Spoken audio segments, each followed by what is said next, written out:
Oh, ladies, gentlemen, gamers, and fellow League of Legends lovers, haters, enjoyers, and Swarm missers. Because I miss Swarm, as do I hope some people. Welcome back to another patch notes review video. We're finally on time. We're not late. Technically, we're late by a couple hours, but that's fine. I was busy. I was outside. I was at the doctor's. Either way, we are back. I am Chris Allen, and with my Giga Brain, my ADC Mastermind Brain, excuse me, although I could play every role also, we are back here once again to give our opinion, our point of view on the changes Riot is making to their lovely, lovely game. So, Swarm is completely gone. At this point in time, I believe we still have Arena. I'm not too sure, but I think we do. And it feels like it should be near the end. Like, Arena should be leaving somewhat soon, because it's been here for quite a while at this point. But, you know, the whole big summer event is done with the Primordians, with Anima Squad, with all that shit. So, I'm not expecting too much. Now, obviously, since there's no pass anymore, I'm not really playing the game. So this is going to be more of a reaction rather than a commentary, although I still will provide my commentary from what I used to know. However many weeks ago I did play League of Legends, but most of this is a little outdated to me because I'm not on the current times. Although I do hear things here and there, TikTok, YouTube, Twitch, I'm still in the know. You know, even though I've taken a little bit of a step back when there's not a pass around, I'm still in it. Still in it to win it. Especially this weekend when there's ARAM Clash. They need to have an ARAM Clash every fucking weekend. Now, granted, that might... You know, I don't think it'll tank the skin economy, but still. Either way, it's been 2 weeks. Hard to think. But we are here once again. So, let's see what's going on. Important distinction, though. I don't know what patch is going to be the World's patch. Now, they're probably going to tell us as well. So, I shouldn't be worried too much. But eventually, because the World's patch that they play on is delayed from live. At a certain point, they do put a cutoff. They're like, okay, we're not going forward with any more patches. That's going to be for Worlds. This is the Worlds patch. And they try and keep things pretty tame. Any changes we're going to see, we're probably going to see before Worlds patch, but after Worlds patch, or I guess around Worlds patch, we're not going to see too much stuff going crazy. We're definitely going to see probably a lot of buffs to playmaking champions because, as I always say, they want good numbers, and good numbers are brought by fun-watching champions. Lee Sin, Sejuani, Silas is a big one. These champions that could set up plays and are very flashy. They really like those for pro play, and it's no reason why. You know, everyone realizes it. But anyway, let's see what's going on. I don't think we're up to that yet, but we are nearing it because Worlds, for better or for worse, I believe is going to be, what is it, in October? In November? Let me actually see. We're in 2024, so LOL Worlds 2024. So it is going to be September. Wait, oh shit, it's at this end of September. I forgot it's a month long. So it's the end of September to the bare-ass beginning of November. And around then we should be getting Arcane and everything too, so things are going to be pretty fun. You know, always during Worlds, that's their last big hurrah for the year before the next year, because now they put everything in preseason, but preseason is, I believe, only like 2 weeks now, or something like that. But either way, let's look at this patch. What are they doing? The Battle Queens and Princess have arrived in 14.17. So again, I'm always going to say it, rest in peace, Render 20. I have no clue these were coming, and I'm actually glad about that, because now it's surprising. But it's sad because I didn't see them coming. But either way, let's take a look at what's happening. This patch has quite a handful of changes across the board. I'm shocked. From the Summoner's Rift to the ARAM land to the Arena, we're hitting all the queues, but not Swarm. We've got some matchmaking improvements, as always, that should address some imbalances that we've been seeing, some fixes for queuing stream sniping, which has been a big concern for them, and adjustments to ranked restrictions, and a fix to some issues with the lever system. Interesting. So they've kind of mentioned this as well in their dev updates that I also reacted to on this channel, where they basically said Vanguard is a all-in-all resounding success. Obviously, there's false positives. There's always going to be things aren't perfect yet. But Vanguard, all in all, has been really, really good. I have no clue because I barely see cheaters to begin with, but either way, no one could beat me, so it doesn't matter. Cheating or not. Our live Summoner's Rift balance changes are driven by a few goals. First, we're taking another swing at prevalence of ADCs in solo lanes, aka mid lane. And this is a hot topic. So at this point, this has been kind of happening for a while now. And I'll add my 2 cents to it too. Sadly, I haven't experienced it, and gladly I haven't experienced it. But this can only spell trouble because I am of the full mentality that over time, for the majority of League's history, they do not know how to balance ADC. ADC, in only some instances, is good. And even in this instance, ADCs aren't good. It's like 3 outlier champions: Tristana, Lucian, and Corki. There's not really much else that are actual traditional ADCs that are supposed to go bot. And even then, they tried to push Corki down there. He didn't stay down there. Corki's not a bot laner, let's be real. Lucian, yes. Tristana, yes, but kind of. So, it's realistically 2 bad apples of the bunch, but you know what they say: 1 bad apple, let alone 2, ruins the whole field. Or at least the bunch. But either way, ADCs are probably going to get smacked on the tush overtly and a little bit more extreme than I want, but we'll see. But we'll say some more about that. Second, we're also taking a swing at tank supports, who have all become more powerful recently. I'm actually shocked by that. That's my favorite type of support. Number 1 for me is tank support. Number 2 is enchanters. That's interesting. By bringing down some of their some of their items that we had buffed earlier this year. Otherwise, we have a flurry of smaller adjustments to individual champions who are performing a bit too well and too poorly in the current game. I'm trying to go fast because I gotta get to other stuff. Either way, I did not realize we're getting the Battle Queen skin line again. I'm actually very, very shocked, so I'm excited to see that at the end. Either way, I'm not going to look at the champions. We'll look at that at the end. Matchmaking improvements. Overall, from what League has done in the past to now, I think matchmaking is a lot better than it ever was, which is really good. But let's see what they're doing this time. Recently, we've seen a lot of player feedback around issues surrounding the balance of blue side. I believe blue side, I don't remember if that's top or bottom. I think it's bottom, but I'm not even sure. I don't remember. Anyway, blue side, red side, and off balance. This patch, we're making changes to better match off roles, including matchmaking secondaries as if they were off roles. We've also made some improvements to make team versus team mounts feel more fair and not repeatedly place the same players on the same teams, especially at the top of the ladder, thank God. These changes didn't make it in time for 14.16, but they're here for real for this time. So I was about to say, this sounds very similar to what they've been doing, but it's just because it wasn't in yet, and now it is. So this isn't necessarily the first time we're seeing this, but this is good. Excuse me. That's not good. But this is where, like I said last time too, there's always a battle here between queue times and getting into a good game. So realistically speaking, a lot of players, especially at the higher end of the brackets, don't mind waiting, obviously within reason, a little longer for better games. But it's always this question of, you're trying to please the most people, and there's not really like a survey for this thing of, hey, you know, how many people want to wait in queue for 10 whole last minutes and then get into a decent game versus 15 whole last minutes and get into a great game, right? Because a lot of the times at that high of a level, it's kind of a coin flip. You could really tell who's going to win, who's going to not win based on rank alone most of the time, because the matchmaking gets so wide that they have to face like diamonds against sometimes challengers. It's like, holy fucking shit. But regardless, I think majority of people would agree that longer queue times are better if the games are actually worthwhile and good. And it's not like League is lacking of players. Yet. Either way, these should all be decently good things. I don't see this as any at all negative. So let's see. Increased off-roll parity. Both teams should have a more similar amount of players auto-filled. Nice. Reduced how large LP gaps could be, thank God. That's probably the biggest thing.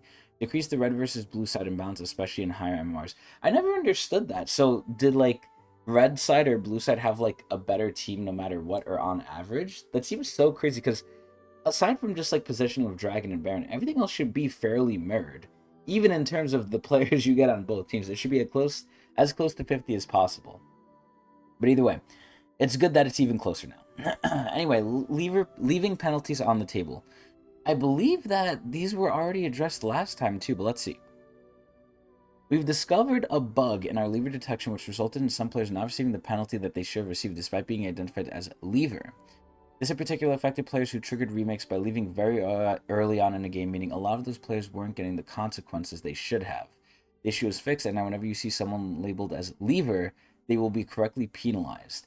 Due to this fix, we expect to issue about 200,000 more penalties per leaving per week. So they're really cracking down on this. And this kind of goes into a bigger idea of this is a free-to-play game, right? So on the one instance, because the games are longer, and again, I said most of this last time too, because the games are longer, that leads to more frustration if you're winning, if you're losing, and especially if you know the players you're playing with and you don't like them, you're just going to leave. Or if you're dodging queue for some reason. Now, again, once or twice, I would say is fair. Once if you like went to the bathroom or something, twice if you're like really stupid. But after twice, no mercy. Fuck them, right? And sadly, this is a free to play game. People can have multiple accounts unless they IP ban them or IP penalize them. I don't know if that's even possible. But generally speaking, sometimes, especially at the higher ranks, if you're kind of what is it called? If you're stream sniping someone, and again, the games take 10 to 15 minutes to get into, and then you just leave and now they have to wait again. It's like, holy shit, you need a punishment. If it's a common, honest mistake, that's fine, but there shouldn't be too much leeway or leniency. So this is good. Leavers beware. Changes to ready check. So let's see this. In order to address queue sniping and stream sniping, both big problems that mostly the players have to deal with. And by deal with, I mean they have to find the solutions. So it's good that Riot is at least trying. Let's see if it's good, though. Behaviors that both involve abusing ready check to disrupt the game were implemented new penalties for declining ready check. Players will still be able to decline the occasional game if you're otherwise occupied by these new penalties, but these new penalties will affect those repeatedly declining ready check in a short time frame. Penalties will start with queue lockouts and escalate to bans. Crazy. If players continue to repeatedly miss ready checks. Changes will be live in NA in 14.17 and in all Riot regions in the following patch. Damn! So they don't give specifics, which is sad, but again, I'm all for this, right? You should give one or two leniencies. One at the least, two at the most. After that, fair game. Cool. Update to ranked restrictions worldwide. Again, I feel like we already talked about all this shit. There's no way. Having observed a decrease in report rates and jump in per game KDA for games with ranked restriction, players following changes were made in the Korean server, which is kind of one of the big servers too. And I mean big in terms of how much they actually do care about ranked. We are rolling out these changes to all Riot regions. Starting in 14.17, ranked restricted players will be able to turn to ranked games only after winning 3 matches. And I remember they kind of teased this already, and they were really apprehensive to add this, and I don't blame them, right? Because a lot of the times, if you just make it play 5 games, people are going to int the 5 games really hard just to either have your team surrender or have the team win as fast as possible. Making it wins is risky because if you just suck ass or if you don't get good teams, it's going to take longer. But I think that's overall better because it teaches you your fucking lesson. If you're already getting banned, if you're already getting restricted from ranked, you got to prove that you could come back in and not be a fucking animal. I love this change. This is amazing. Sadly enough, League is still toxic, don't get me wrong, but it's way less toxic than it was back in the day. 1, because of all the changes Riot's implementing, but 2, because of a change in culture as well, just in gaming in general. A lot less stuff is okay to say than now, and a lot more cancellations are happening too. But before, I summon the great cancellation of myself, let me keep going. Infernal Cinders. So this has to do with Fire Drake coming in 3rd. I want to be honest, Infernal Cinders feel very underwhelming. Now, granted, how much of an impact are they supposed to have? That's the real question, right? If we look at everything else, the Earth Drag changes the map physically. It adds new areas. The Wind Drag adds little movement zones. I can't think of any specific moment I've ever played where these have made a huge, significant difference. I notice them when they're there if I'm not fighting, but in a fight, most of the time, 99% of the time, I'm like, I don't even care about these things. Now, Infernal Cinders are something you could stack, which I do like, and I can only count on my literal one hand. There was 1 or 2 games where I got above 20 cinders because I was just doing good and I wasn't dying. I think only 1 game I got above 30, and that was rare. And that actually does make a little bit of a difference in terms of the cooldown it gives. But I was playing ADC, so it did not fucking matter. So I feel like Infernal Cinders are probably one of the better ones that the map changes bring with the dragons. But it's still not anywhere crazy, but I don't think they want it to be crazy. It shouldn't be that. And Infernal Cinders kind of do, again, you need to stack them up. It's very risky. Most of the time, I feel like they're kind of weak because you're not going to really feel a benefit to them if the games are even or if you're losing. And if you're winning, it's just a win more effect, but it really doesn't make too much of a difference. So I wouldn't be surprised, and I think they should kind of buff them a little bit. Unless they just don't want elemental dragon stuff for the map to be relevant, but that's just me. Either way, Back in 14.15, we shipped a change to Infernal Cinders that was missing from the patch notes, so we're just coming back to document that. Each cinder was low enough value that players often ignored the mechanic wholesale. Yeah, honestly, the biggest thing I liked it for was it gave move speed. So we're decreasing their spawn rate, but increasing the value per cinder. Oh, okay. So let's see. So the spawn cadence is 2 to 3 every 14 seconds to 2 to 3 every 20. But now it legit gives one whole haste. That is really fucking good. 0.6 felt kind of weird, but giving one I think is enough of a buff to where it's actually somewhat relevant if you stack up enough of it. Very nice. I like this. Super cool. All right. Aurora. What do I think of Aurora? I think she's kind of similar to me in the sense of Skarner. Skarner came out. I thought Skarner was absolute doggy doo-doo, and he was really good and got nerfed a bunch of times. I think Aurora is probably the exact same. Now, I like playing Aurora. I just don't feel it. Now, maybe I'm just playing too scared, too pussy, but she's a bunny. Bunnies in nature, number one, aren't that sexy. But number two, are also scared creatures, and they have to kind of, you know, quote unquote, hop in and out of fights. You can't really commit too hard. So I kind of played Aurora as like a sort of poke mage. I just annoy you until I could think I kill you, and then I ult, and then I either die or I kill you. But I didn't think she was that strong, even though on the damage charts I was doing a lot of fucking damage. She just didn't feel that good, and it was really weird. I thought I would really like her gameplay, but I didn't. So apparently I was completely wrong though, because she was really fucking strong, and apparently she still is, from what I hear. So let's see what they're nerfing. But I just can't imagine her being that good, and they've nerfed her a decent amount too. Aurora has been setting in after the first few weeks of balance updates, and players are learning her. She's in a pretty balanced state, and I think the biggest thing is people didn't know what the fuck to build on her and what runes to run on her, because everything I saw at the very beginning was all over the place. It was Roa, it was full damage mage, it was like on hit for some crazy people like me. And then for the runes, it was fleet footwork, it was, you know, traditional mage comet, sometimes phase rush. There's a lot of options, and I don't think having a lot of options is necessarily bad. But with Aurora, where it was very evident that people didn't know what the fuck was good, obviously over time it's going to come. But I think it took a little long because I don't think she's necessarily a complex champion. I just think she's too broad or doesn't do anything particularly too well. She's like a jack of all trades, which in some ways is good, in some ways is bad. But it just leads to a lot of early confusion that lasts a little bit longer than other champions have. But either way, what are they doing? So they are nerfing the base damage on her ult. No scaling nerfs, but base damage nerf by a wide margin, at least later too. Holy shit. 450 to 375, they're taking out 125. Now, I already think Aurora's ult, I mean, the damage it does is nice, right? And in teamfight, it definitely helps, but it lasts really fucking short. Now, granted, it's giant fucking AoE, and you only need a couple of seconds to really matter in League, but her ult is very nuanced. I think for people who are good, it's really good, but if you're bad, it sucks. She's very feast or famine. I don't know if this is alright. I would have taken 50 damage, or not 50 damage. I would have taken maybe, actually, yeah, maybe 50, but God, 450 to 375, that is a little bit extra. So I think Aurora is probably going to be hopefully tame. I think she's already, again, decent. I don't think she's ever going to be great. I don't think she's going to be terrible. But she's like, whatever. But holy moly. But anyway, what did they say about her? I didn't even finish the paragraph. We'd like to make sure she feels good as an elusive, repeatable mage and make her less reliant on just jamming R for reliable burst. Which technically is fair, because I guess they don't want her bursting people. Like I said, they probably want to play her the way I just mentioned, like bobbing and weaving in and out like a little bunny. But yeah, I don't know. I'm a little let down by Aurora. That's just me. But apparently she's decent. Okay, what are we saying about Ashe? Ashe is interesting because I don't think she's one of the ADCs that are a problem, at least for mid lane. So I'm curious to what they're doing to her. I honestly don't know, because I think Ashe is decent. I would say her early game is her weakest, but it's supposed to be because she scales like a decent fucking truck. So what are they doing? Ashe has ended up more elite and pro skewed than we'd like, considering she's quite straightforward to play. True. This patch we're addressing some of her early bully power. I don't think she has much. I think that's mainly more reliant on the support than anything. Because I'll be honest, I used to feel back in the day that Ashe's W was very oppressive, and it kind of still is, but I feel like it just drops off way too quickly. So I don't really fully agree with this term bullying. I don't think it's that bad, but let's see what they're doing.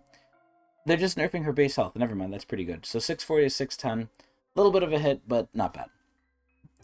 Brando da! What do we think of Brand? Brand is a fucker. I hate Brand, but he's also not that crazy, so let's see. With the addition of Faded Ashes, we've seen some of our mage junglers disproportionately benefit from some burn damage on top of their burn damage. Who other than Brand, the Burning Man? We think that mage junglers should have their strengths and good reasons to be picked, which is insanity, and that their jungle clear should be part of that. That being said, even with them being good, there's room to put some caps in the first place. So what are they doing?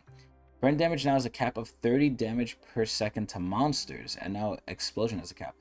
I don't know what it was doing uncapped, but this is only for his passive, but like, wow. And it scales with level. Wow, I feel like they're trying to hard nerf Brand. Now, Brand is weird, right? If you go mid with him, he kind of doesn't do enough, even though he's decent. His role that's best is obviously support. Jungle Brand, I think, is low-key trolling. And this kind of adds to that now, which I think is personally good. But for all of you jungle Brand players, ooh, not looking good. Now, the one thing Brand is always going to do is he's going to shit damage. A little bit less to the jungle camp. So this is really just going to affect his clear. I don't think he's going to be not able to clear.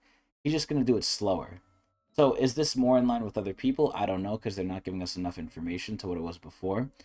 But because I wish they included that actual number of like they put it to like this much to then just 30 a second. I wish they showed the number, but it is what it is. Brenda is either going to be in line with everyone else or slightly worse. He's definitely not better after this, but where he's going to land, if he's still going to be above everyone else, which I don't think he was in general, at least in terms of everything. In terms of clear speed, he was probably pretty decently fast, but again, he'll either be in line or worse than others, but I think that's okay because they're not really touching anything else. So, Caitlyn. I hate Caitlyn. She's probably one of my worst ADCs that I fucking despise. I think she's annoying. She's similar to Brandon that she's an early game bully for real. Like, they're nerfing Ashe as an early game bully. Look at fucking Caitlyn. And Caitlyn is extremely, extremely skill capped, right? She's not as straightforward as Ashe, even though at the base level she could be. But to use her effectively, if you have a person who knows how to play Caitlyn, and to be realistic, it's all about the traps, right? Those traps are different. You will like wreck face on Caitlyn. No doubts guaranteed. She's really good, but it's really hard to use her and it's really annoying. Excuse me. And Caitlyn has a weird thing that she's always had where mid game she doesn't scale as hard, but then she brings it back late game. It's really weird that like she has like a dip in the mid game. Typically you're just supposed to get stronger or you're supposed to fizzle out in the late game, kind of like Lucian does, even though he still keeps up. But Caitlyn's in a weird spot, but she's probably gonna get buffed because God is she awful. I feel like again, you could do good on Caitlyn, but the number of people who are actually good to that level in Caitlyn are really low. And Caitlyn has a lot of skins, so they probably want to sell them. And Arcane's coming soon, so that's probably why she's probably going to get buffed. So let's see. While Caitlyn isn't winning as many games as is fair to her, she's still very good at knocking down turrets and pushing waves, so we're avoiding giving her more early game damage as we feel her lane state is good, true. We want to bring her up and are aware that Fleet Footwork's nerfs this patch will affect her. So we're giving her more traps and better synergy with attack spam so that she could do more than just dominate the lane. So they're upping the attack speed ratio by a decent amount, and the cooldown of W is going down by 4 seconds early, 2 seconds late. This is honestly not bad, but aside from the attack speed ratio buff, which is good all around, I think this Yordle Snap Trap is a really, really dangerous thing to do, especially later on in the game. Because when you level this, not only do you get them faster, but you could put more down. Now, granted, it is micromanaging another resource, but again, if you were already good at Caitlyn, you're probably going to be even better at Caitlyn by a decent margin. I'm actually a little scared to see Caitlyn now. Honestly, the only problem I have with Caitlyn is her whole thematic. I don't care about her thematic, but her animations just feel really weird. I don't like the way she autos. Like, autoing and kiting with her just doesn't feel good, at least to me. I like other people's animations, but little tidbits here and there. But yeah, no, Caitlyn, really decent. Ezreal. This is interesting. So, Ezreal is only touched in one of two instances. Either he's dog shit or he's too fucking good.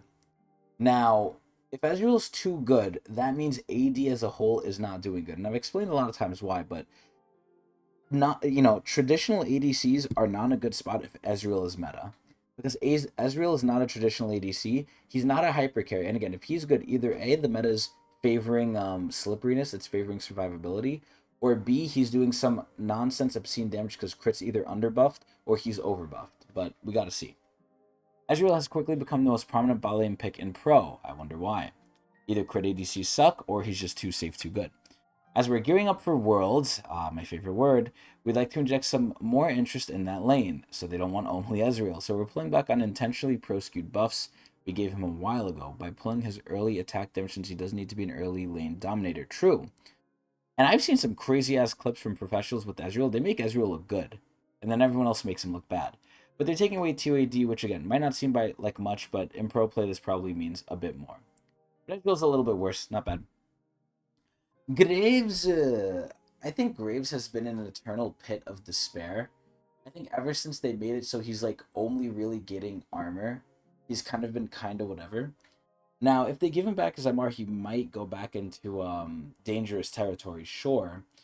But overall, I feel like for some odd reason, Graves just isn't that crazy anymore. So let's see.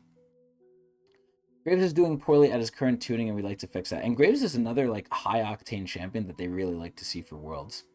We're playing up the repeatability of his Q and giving it a bit more juice, even if he isn't snowballing, so that he can be a more reliable DPS source. Wow, so they're really just only touching the Q. The cooldowns are going down by 1 later, not early at all. The initial damage is going up by about 20, which isn't bad. And then the maximum damage is going up by another 20. This is really not that much. This is whatever. This is nonsense. Katarina XD. I don't really know what's happening with Kat. I know she's always all over the place with whatever build that's good. AD, AP, hybrid on hit. Who the fuck knows, right? But Katarina always brings up this main question that I always ask with all of these high skill tier champions. It's if you're good at the champion and you work hard to get good at them, because it's hard to do good on them. It's hard to do their job correctly. Should you be rewarded by winning, right? How much of the work should you have to put in versus the champion is just supposed to win? I think for Katarina, that threshold's really high. I think Katarina, a lot of the players really do, unless she's overtuned as fuck, but I don't think she is. Katarina players have to do a lot of the work to make her good. So I think it's fair that Katarina does damage, especially because it's not hard to necessarily counter her. You just CC her and then burst her out. But again, I haven't played League since the patch ended, so I don't know if Katarina is that much of an issue. But let's see. This last patch changes to Katarina helped out her AP builds a ton, while not having a on-head go out of control. As players have switched over time for more performance from Lichbane builds, Katarina's performing a little better than she's meant to. Wow. So we're walking back half of the Q buff. So I remember from last time, they really way more centralized it to just the Q's initial damage, which is really funny. But yeah, they're walking back a little bit. So they're taking off their favorite number, 5% AP scaling. Katarina's not that crazy bad. She's still probably decent. Still probably better than before. Kenin, I have not seen Kenin at all, but I can imagine he's decently strong because the buff they gave him last time where he can move and do his shit is kind of crazy. So let's see what they're doing. Kenin's 14.9 buff, which allowed him to move while casting his ultimate, gave him meaningful amount of power. It's something that was such a small change, but was so impactful. It's crazy. Landry's as the first time has also increased in popularity, which has made him a bit too strong, which is wild because Kenin has not been strong for a hot minute. Take away some power and tone down his damage, we're targeting his mid-game power spike to a ratio enough to his Q. Instead of 85, it's going to 75. A little bit of a smack on the bottom, but not crazy. Nice. Then we have the Kindred. So Kindred is interesting. I think Kindred is also another, not necessarily high-octane champion that they show in Worlds, but decently good. Because Kindred is somewhat of like a playmaker in terms of countering plays. So it's not bad to see Kindred, and I do think they want Kindred in Worlds. So let's see what they're going to do. Kindred got hit quite hard when we nerfed Kraken Slayer a couple of patches ago, so now they're in need of some love and attention. First, we're reverting the recent Q attack speed nerf since their sustained damage is lower. Second, we're increasing their ability to secure kills via mounting Dread, aka the E, especially since a decent portion of players think it might be worth maxing it second, though it currently isn't. Wow, and Riot has the stats to probably prove that. Even for those who still max W, there should still have a noticeable impact through the AD ratio. So what are they doing exactly? Her Q is giving her a little bit more attack speed, and her E is going to, instead of 20% bonus, or sorry, 80% bonus AD, it's getting up by 20 and going to 100. And the cooldown's going down. These are pretty decent buffs, I'm not going to lie. Like, going from 10 to 8 and getting the 20% back, even though it's bonus, not total, that's still really fucking decent. Holy shit, Kindred got a nice little buff here. Oh, good lord. Oh, good lord. Oh, good lord. It's LeBlanc. Oh, good lord. Oh, my lord. This champion, along with Fizz and Zed, are the trifecta of nightmares for an ADC player. And Syndra. Maybe the quad Drumverin. But LeBlanc is a scary ass champion. Now again, it's sort of similar to the Katarina argument where she's a little bit skill capped to play. I don't think nearly as much as Katarina. Katarina, you have to be a lot better at the game than LeBlanc to do good. But LeBlanc is still scary, man. Like, I don't know. Granted, I haven't seen LeBlanc in God knows how long, because I guess at my elo she's too hard to play. But man, today might be the day we see her again. Let's see what they're doing. I hope they're nerfing her, but let's see. LeBlanc has been performing too well. Wow, I actually legit thought they were going to buff her. I hope they nerf her as a joke, but they actually are, which is crazy. We're taking away some of her power. She's quite strong in the early game, true, and we like to retain that, but we're reducing some of her late game burst. Thank God. She is so consistent if you're good at her. Same thing with Katarina. So, what are they doing? They're reducing it by 5% on her Q, and then her Q is really easy to land to. It's not a skill shot, it's just you click it, you're going to get it. And then her W, again, by 5%. LeBlanc's a little bit worse for her, nothing crazy. Lilia's sort of in kind of the same position as a playmaker as, you know, Kennen is a playmaker, Lilia's kind of a playmaker. They're set up, right? Lilia can also probably help carry the fight a lot harder than Kennen after the fact, because she does do good damage and stuff. But those sleeps, seeing those sleeps are so good. Anything that sets up like Zoe, Lilia, Rumble kind of, but Oriana, you know, where like after that happens, the team fight is gonna really like just go crazy. I think Lilia is one of those champions, and they probably want her really well. In different ways, she's I think better than Kennen. Kennen is more overt though. But seeing that long range E hit someone and then the sleep come out, and then you know both teams are going to scramble to figure it out, that is such a good thing to watch. But either way, similar to Brand, Lilia has benefited from Faded Ashes much more than your average user. No wonder. We're tapping down her mid and later game clear speeds, which is crazy. I don't think those are an issue, but you know, actually it kind of is. I find myself clearing so fast on Lilia, not because she clears it fast, but because she gains a lot of fucking move speed. Excuse me. She gains so much move speed that not only does she clear it fast, but you're actively clearing everything so quickly that it's like, damn, what do I do now? I literally have to gank because there's nothing else to do unless I counter jungle. It is wild to me. But either way, what are they doing? This might look like a lot, but you don't hit this cap until you have Landry's, and then when you have Landry's damage to compensate too. Our jungle Fawn Mower will continue to prance her way through the jungle clears. We're just balancing based on the new Faded Ashes jungle landscape. Interesting. So the damage to jungle monsters is getting nerfed by about 50, but again, you're not going to hit that until Liandry's, but at that point it shouldn't be too much of an issue. But again, same thing with Bren, they're probably just lowering her clear speed, but hers is probably really fast just because she also has so much goddamn move speed. So this isn't too bad, I think. Lysandra is weird. I think she's a very confident pick. She's safe, but also confident. Like, you have to be good at her because she's really low range. But, she's also a decent person to look at Worlds, too. So let's see what they're doing. Lysandra could use a bit more love as a somewhat selfless utility mage. She's really hard, too, in a way.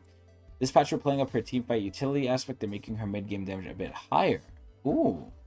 So damage on the Q is going up by base by 20, not bad. And then the Frozen Tome, the slow, is going up by a really decent amount, especially early. Wow.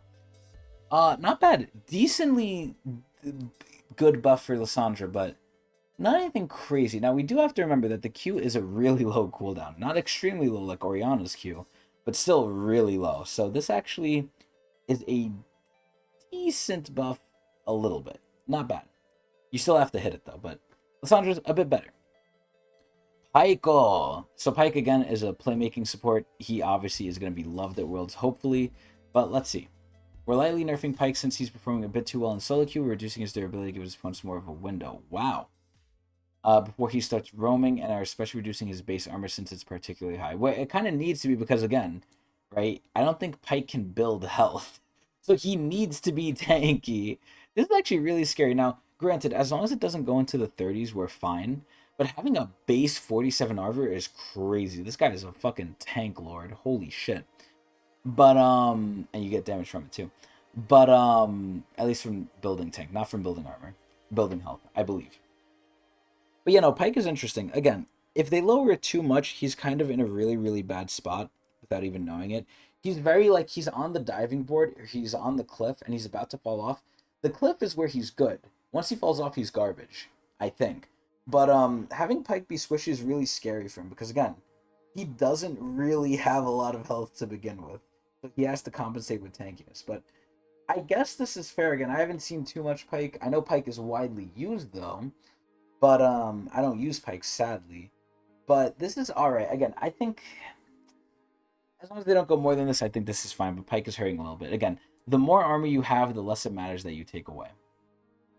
Die Room Ball, similar to as I said with Kennen, they're both kind of playmaking ulti reliant champions. Although again, I think Kennen is at the bottom of that tier. I think Rumble is higher because Rumble actually has other abilities that are actually useful. Kennen, not really. So everything kind of revolves around him stacking one stun or him just getting help to get into his ult range. Aside from that, Rumble like actually shits damage even without the ult. Kennen kind of only does it single target. Rumble does it single target and AoE. Rumble's actually kind of crazy.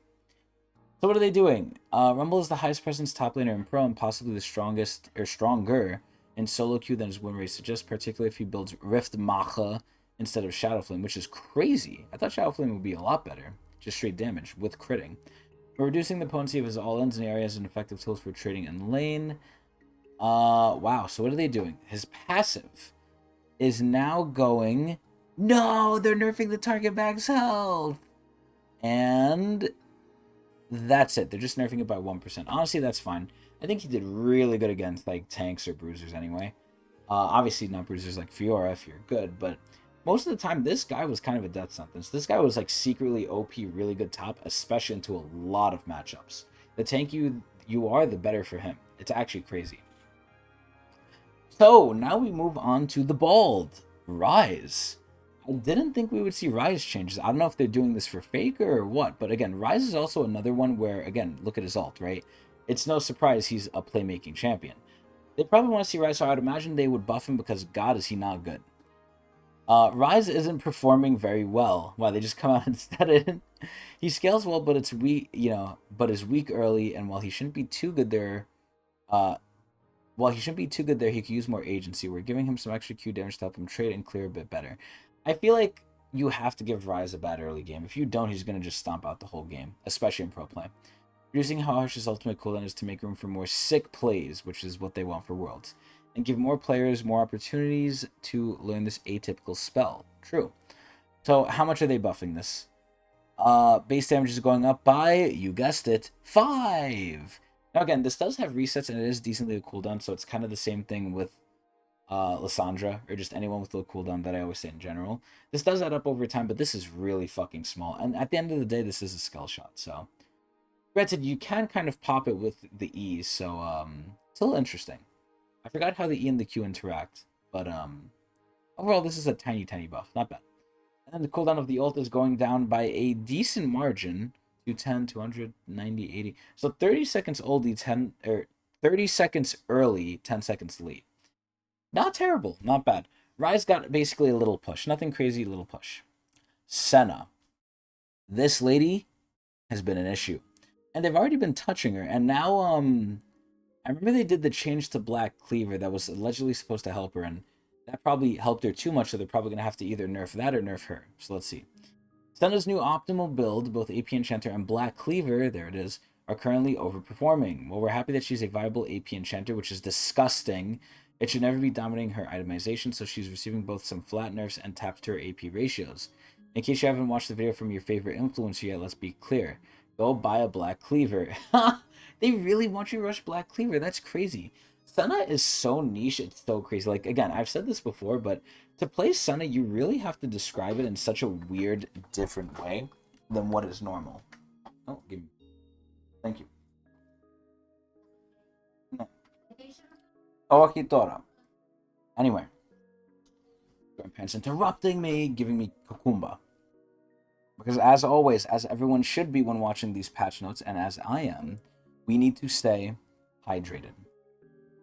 Anyway, it seems like Senna's hydrating a bit too much with her healing, so what are they doing? They're lowering it, but only the heal. And I think that's kind of a good thing too, because I feel like Senna's heal isn't negligible either. And she's also a scaling animal. Again, when you talk about Senna, when you describe Senna, it's really crazy how you describe these things. You have to play her support until she turns into an AD, and the support has to actually farm instead of her. And then she scales infinitely with lifesteal and crit and damage and range, which sadly they nerfed. But she's really all over the place. She's a jack of many, many trades, and not even a jack of them, a master of them almost. But and then she clears wards like crazy. Now she armor shreds like crazy with Black Cleaver. She's healthy. Like what the fuck is this? Holy shit! Like what the hell? This must be a balanced fucking nightmare, because at the end of the day, I don't think they want to see any of these champions die, right? They don't want to make them bad. But it's like, how do you make this good and fair? Senna is, like, to me, bordering on unfair. The biggest thing she is, that is probably her only weakness, is just she's squishy.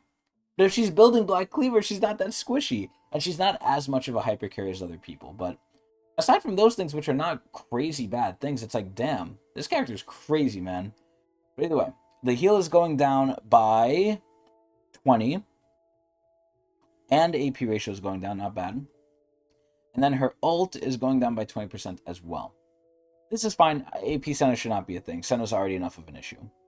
Seraphine! Seraphine is a decent one. I don't know how much they play her, but she's also a playmaker, so let's see what she's doing. High Impact Ultimate. Also, to note, this is after she got her legendary, so I'm imagining a nerf here. But let's see. Seraphine has finally gone from Rising Star to Superstar, which we're super happy about.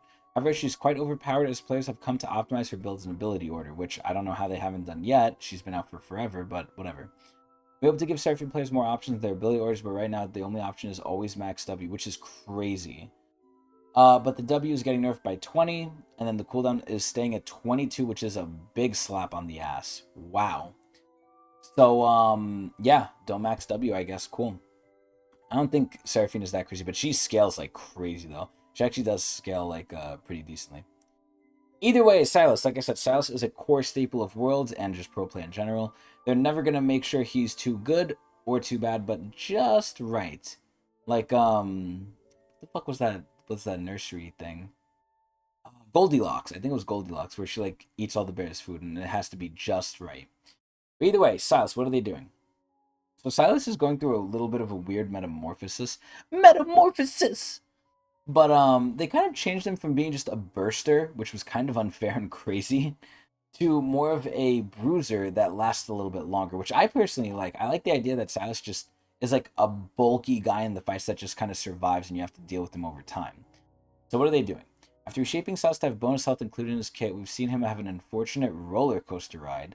The last patch gave him back some much needed win rate and then some, with the added flat damage to his W passive, main target damage, and survivability added.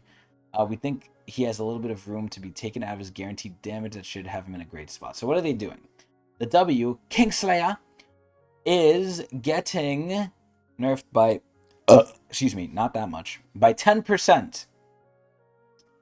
Not bad. 5% would have been a little bit less, but 10% is a decent, again, spank on the bottom. Not bad. TF. What do we think of TF? TF is interesting. So, after the whole AD-AP-TF debacle, which basically everyone was building ADC on him because, God, his damage was actual insanity. They buffed so many aspects of his kit to work well with AD. It was a no-brainer to use it over AP. It was actually stupid. Then they nerfed it like they do with most things because they just experimented, and AD, or TF in general, not just ADC, ADC is kind of dead, but TF in general is kind of in a weird spot. So he's decent, he's good, but I just don't feel like he brings enough to the table, especially with mages like Sylas out there that do so much fucking more. Not to say he's bad, but I just think at this point he gets overshadowed because his kit is so simple and his numbers just aren't there. So if anything, they're going to give back some numbers, but let's see. Now that the dust has finally settled on AD and AP Twisted Fate, we're pretty happy with where AD has landed as a playable alternate build, aka a troll build, with situational viability. I guess if they're running Galio and you have full AP, sure, you could go AD-TF anyway, but again, there's a lot better people. But anyway, AP Twisted Fate is a bit below what we think is appropriate. We're playing up his first maxed ability when playing AP to give him more wave control. That's really dangerous, because wave control is exactly what TF wants, because he wants to roam, especially after 6. But what are they doing? So the damage is going up by 20. I feel like this changes nothing. And it's 20 late, not 20 early. Yeah, TF's slightly better, but this is whatever. Okay, Varus. Varus is interesting. I do not see Varus players at all. Now, in Pro Play, we might see him. I haven't really kept up with Pro Play, but typically, if Ezreal's good, Varus also might be decent as well, because Varus isn't a typical traditional crit ADC. So, it's very interesting to see. I think Varus is probably going to get nerfed, because if Ezreal's getting nerfed, Varus probably is pretty good, and he's going to get nerfed too. Unless they want one king on the hill. I imagine he's getting nerfed. But let's see. Varus has escaped pro jail, and despite his recent buffs... Oh, wow, I'm actually wrong. They're nerfing him. Holy shit. Is still underperforming. I feel like they gave Varus such good buffs, too. This is crazy. This patch, we're playing up his gold scaling with bonus AD purchases, making sure he can scale reasonably well into the late game while making him continue to build damage items in order to do so.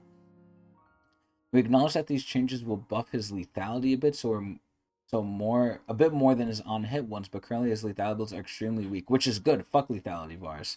With a significant gap between the two, so there's room to bring them a bit closer, and we still expect Varus to always build a few attack speed items. So again, I think Crit Varus is basically dead. I think if you're going Crit Varus, you're like behind the times like me. I like Crit Varus personally. But my favorite Varus is obviously on-hit, but it's weird. Lethality is also good. It's so weird. Like, Varus is another weird one, but let me see the numbers before I say anything. So, his Q. It is going from... Oh, my dear God. It is going from 235 to 370 base level to the scaling being 145. Oh, wait, no, that's total AD. Never mind. So it's total AD to bonus AD. I thought that was a really huge buff. I was about to say this is the biggest buff I've seen in a while. But it's 145 total AD to 190 bonus. That's not bad. And minimum damage is still 2/3 of maximum, so that's good. So Q got a really good buff, though. Now, again, bonus AD is a little bit skewing him away from on-hit, sadly. So I think this is more... It's not only a buff to lethality, but it's a nerf to... I mean, realistically speaking, you're not really using Q to really... or Q's not having a big influence on hit builds in general. But yeah, wow, holy shit. Slightly nerfing the Q in on hits, but again, the Q's not really crazy. You're just using it to pop shit. So it doesn't matter. Anyway, the E. 220 base, and then 90 to 110 bonus AD. Wow, so yeah. Lethality Varus might be back. I'm a little scared. This is a little scary. And that's all the changes. So I'm surprised we're not seeing direct nerfs to the ADCs that are going mid. And again, they're probably going to nerf the items and the runes, which they've kind of teased a little bit already. But I think the main issue, what do they all have in common? They're really decently good early. A couple of them scale. I mean, they're ADCs, they all scale, right? But Tristana scales really well. Corki scales extremely well. Lucian, not so much, but Lucian's more of like a counter pick anyway. But, they all have mobility. I feel like if you nerf their mobility, obviously you're hurting their bot lane counterparts, but something gotta go, man. Maybe lower their MR, because realistically speaking, that's also dangerous, though, because mages go bot lane anyway, and if you lower their MR in mid, they could just get quickly overtaken in bot lane, but it's a really weird problem. But, you know, we're not talking about the perfect solution, we're talking about the best solution we could possibly think of, which can never be perfect. So we're going to see what they change with other things, but I'm surprised they just didn't nerf Tristana, Corki, Lucian at, like, base levels, either MR or the duration, or not duration, the cooldown of their mobility, maybe their early game damage. Like, these are things that are really surprising to me and makes me think they're kind of stupid, but let's see. Warmog's Hearts. What are they doing to Warmogs? Despite its recent nerf, Warmogs is still the de facto support tank purchase, which is crazy to me.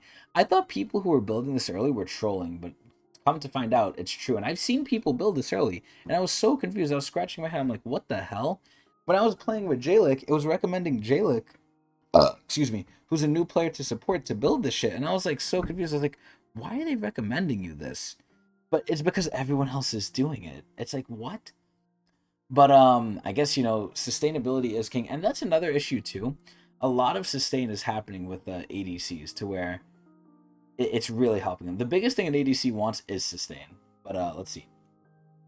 So Warmox is still de facto tank support. It's occasionally viable, a really good source of durability. When you have enough gold is fine.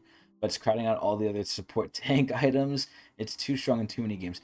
All they got to do is just, I mean, I don't know if it's the base amount of health that's the real issue or if it's the regen, but maybe they could increase the cap on when you get the regen, so that way you have to build another item until you get it, so you really can't get it early. But let's see what they're doing.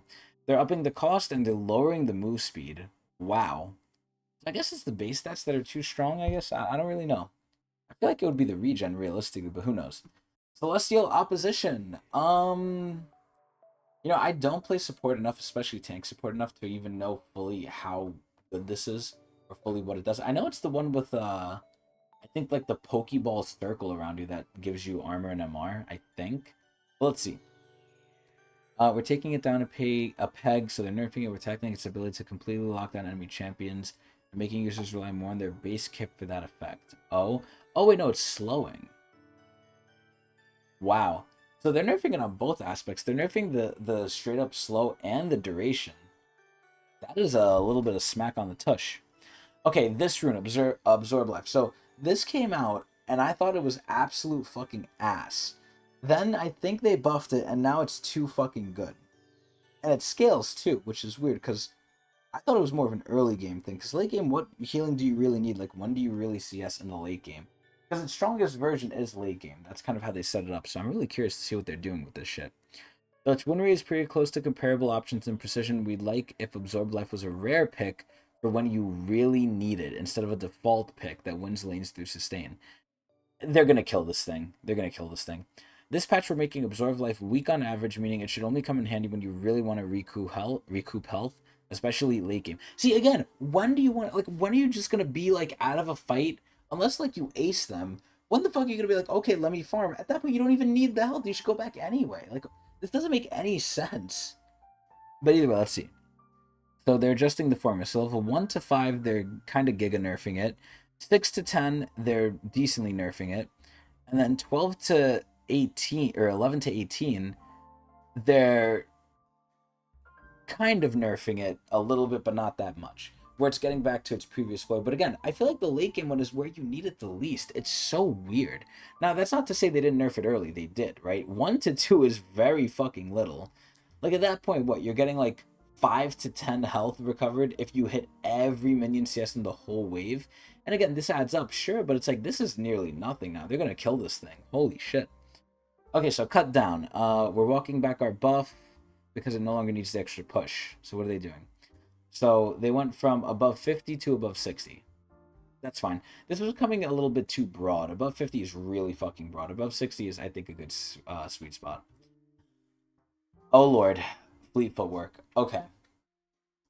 This is interesting. So, fleet footwork, rest in peace to Lethal Tempo, by the way.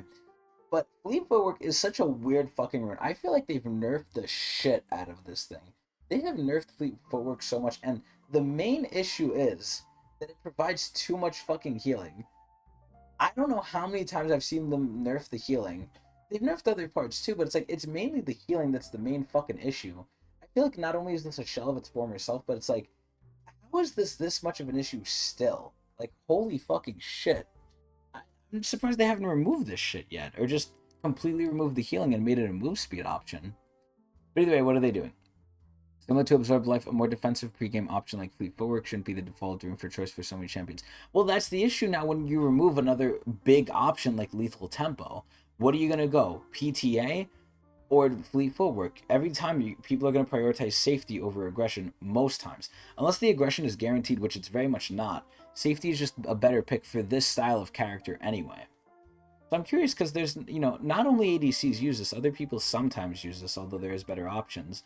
But, this is going to be like a fucking horrible nerf, probably. Let's see. As an overabundance of early sustain makes the game boil down to just killing minions instead of interacting with your lane opponent, which they don't want for Worlds at all.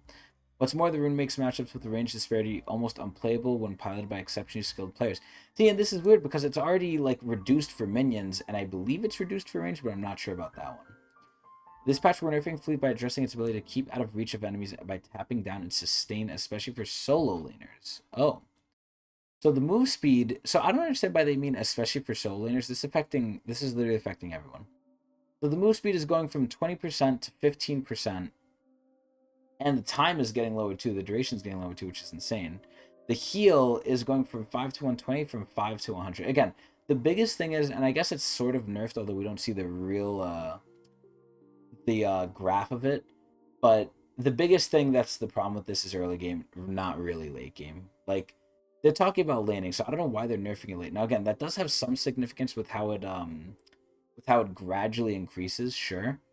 But I don't know, man. I think they should just nerf the early game, just like they're doing with Absorb Life. But this is weird. But either way, we have ARAM Clash, which, like I mentioned, I'm very excited for. Again, if you have it too often, then people might get too many skins. But I love ARAM Clash, man. I fucking love it. If you're playing on any of the following servers, we've reduced the Clash lock-in window from 2 to 1 hour. What? Oh, thank God, it's not an NA. Whew. Okay, cool. We still have 2 hours here.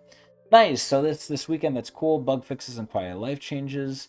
Buffered charged abilities. Oh. Ever found yourself spamming E as Brian in the middle of a chaotic teamfight, desperately trying to break free from CC? Well, we've got some great news for you. Now, instead of smashing that E key, you can simply hold it down while you're CC'd, and your spell will cast the moment you're free. This change is a major boost to the experience for champions with charged abilities. But wait, there's more! It's not just for Briar, it's for all these fuckheads. Asol, Briar, Galio, Irelia, Cassant, Pantheon, Papadopoulos, Pike, Scion, Varus, V for Violence, Diego, Vladimir, Warwick, Zareth, and Zack. Wow. Viego and Silas will also benefit from this update when they steal the abilities of these champions. Wow. Huh. So you could buffer it and stuff. Okay, that's a really good quality of life update. That's not bad. Wait, what? I don't remember if I knew about this or not, but Miss Fortune is getting a VFX update. In 14.17, our incredible animators decided to give MF, of all people, some love by updating the VFX on a few of her skins. So base is updated. Cowgirl desperately needed it, but that's good. But that's a fucking shit skin anyway. Secret Agent got it. Candy Cane got it. Crime City should have got it, and way before this. And Pool Party got it, but I think Pool Party kind of held up too. Wow. Okay, so MF has new VFX. That's great. I thought they were doing everything. I thought they were doing base model and everything, but VFX is fine. That's pretty good. Correct lane indicators. What is this? For those who are new to League, it can be sometimes a bit confusing which lane you're supposed to be in. Okay. Starting at patch 14.17, they're really helping the Gerbers with this shit. If your account is below level 11, you'll now have arrows that appear on your screen directing you to the correct lane or jungle camp so that you can start your game off on the right foot. Flipper, tentacle, claw, whatever the fuck. Excuse me. These arrows will last for 30 seconds or until you leave your fountain, whichever comes first. Wow, and they made significant performance improvements when operating the League client. I don't believe it until I see it. Fixed backend work related to granted summoner level rewards. Added a special prize for our most dedicated players. Oh, that better be me, because I'm level 731. Now, I know there's people above me, but, like, come on, man. I play League a lot. But, that's interesting. I mean, again, I usually say over the years they've made League a lot easier than it used to be. And obviously there's a reason for that. They wanted to make it as broadly appealing as possible because that's where the money is most of the time. Although they are embracing the gacha elements and getting the $200 and $500 skins out, which are proving to be successful, sadly.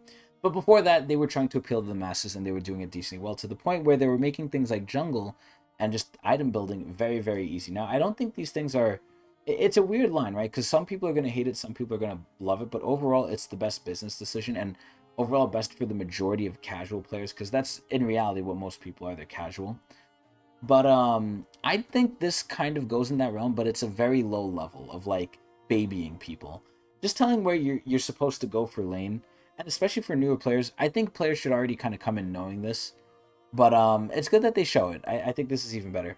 A lot of the stuff you do have to learn, or you had to learn, just on your own, either from playing, seeing how other people do it, or, you know, it would never be really told to you, like, hey, bot laners go here, mid laners go here, sometimes they go there. Like, you know, these are things you eventually see and you learn over time. But I think this is not a problem because, again, it disappears level 11 and sort of just a helping hand for people who are confused. And you can always disregard it either way. So this is completely fine. I actually really like this. I'm not going over bug fixes. Arena! On hit percent and max HP physical damage has been removed. If your partner was dead. Wow, okay. Okay. Arena stat adjustments. Interesting. So they just said that like twice. Interesting.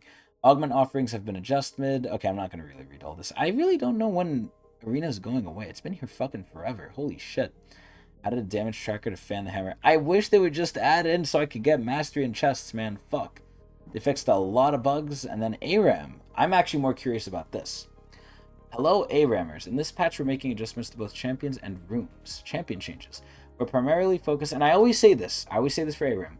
They cannot overly police this because then it will be unfun, because the main thing is things should be unbalanced, especially in ARAM, because it's meant to be random. Sometimes you get shit on, sometimes you do the shitting.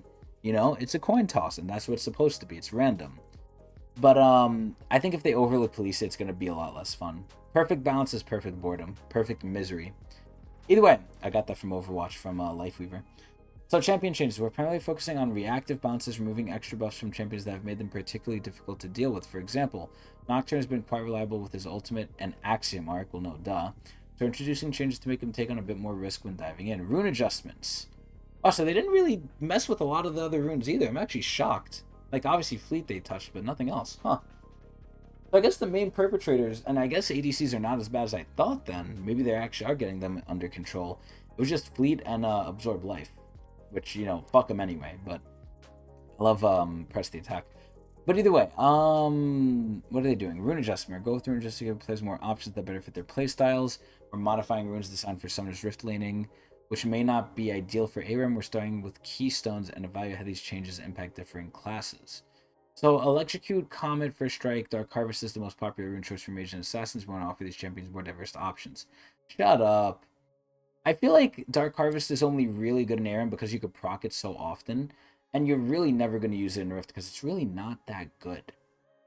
But either way, God, I just miss Feral Flare and Devourers, man. Stuff that you could actually stack that actually had a difference. Either way, Guardian and Bone Plating, we've adjusted the cooldowns to better align with ARAM's T5 pacing. Unsealed Spellbook, the Inspiration Rune family tends to have fewer appealing choices for ARAMs who made adjustments. Please note that the number and cooldown changes will not be reflected on the rune selection page. We understand this might be misleading, but I missed to improve the actual gameplay experience for those who pick them. This is terrible.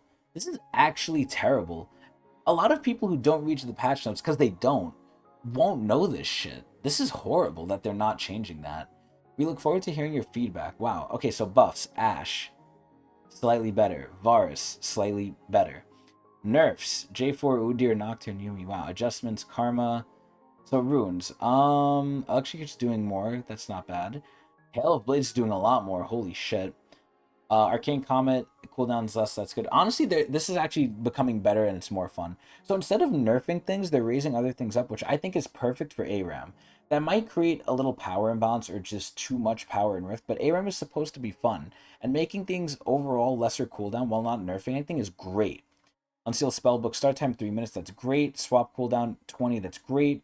Final Strike base gold 15. Like, this is actually amazing. I was fearing the worst, but we honestly got the best with the rune changes. This is really fucking good. And now, finally, we're up to the new skins.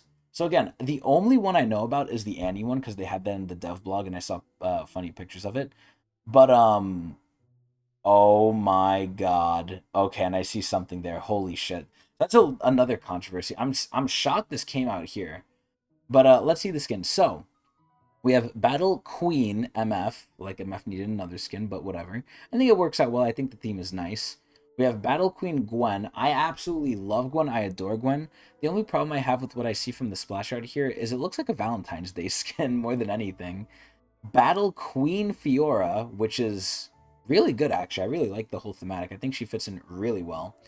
And then Battle Princess Annie, I think, is funny because it got memed on, it got joked on that Tibbers looks like Jax, and we all know what the Jax and Annie joke is, so we all know what top laners are. And then, sadly, this little blemish over here, Divine God King Darius and Fallen God King Garen. So again, following the $200 hallmark of shit, not only are we getting one, but we're getting two, which is absolutely fucking terrible. But wait, let me see this shit. Wait a minute. I'm looking at this flash art. Did they swap their color palettes? Oh my god, wait, they did. This is insane. So, Garen is the dark one now, and Darius is the light one. Wait, that's actually cool as shit. What the fuck? Wow. Okay, let me see the in-games. So the in-games look a little goofy. Again, they look almost like Valentine's really, except Fiora. Fiora actually looks like a battle queen, which I really like. It fits the thematic very well. But the MF one looks interesting. The chromos look nice. I mean, again, you could barely see it, and so can I. But the Gwen one looks too formal. These look like very formal skins. But man, I thought we were gonna get a new versus event, man. But the biggest controversy with this is Riot is having all these skins, right? Or all these mythic chromas for $200. And it's not just one, it's two now. So if you wanted these, and again, it's cosmetic at the end of the day, and I say the same thing for Fortnite, because Fortnite did a big change too to their cosmetics where now instead of only being in the battle pass, they'll come to the shop eventually. But yeah, no, this is like really pushing, man. They're getting kind of money grubby. Now, granted, the game is still great, which I'm happy about. They're not just focusing on milking this shit. They're actually giving back to the cow and feeding it. But man, they are putting a lot more suction cups on the udders, if you know what I mean. I really like the idea though, but it's just so sad that unless I'm lucky or something, like, or unless they decide to release these in the pool, oh man, I'm just not gonna get these skins. And this is a great take on it too. This should really be for Mythic Essence, man. Not like $200 in some like gotcha system. But at the end of the day, it is all cosmetic, so it doesn't fully matter. But either way, that's a little bit sad of a blemish. But that's pretty much the patch. Not as much as I thought. Not as bad as I thought. I thought I was gonna go on a rant for ADC, but honestly, not bad. Overall, I think there's a lot of changes outside of the game, like with the systems and stuff, that are really good, really punishing to players who deserve it. Pretty good.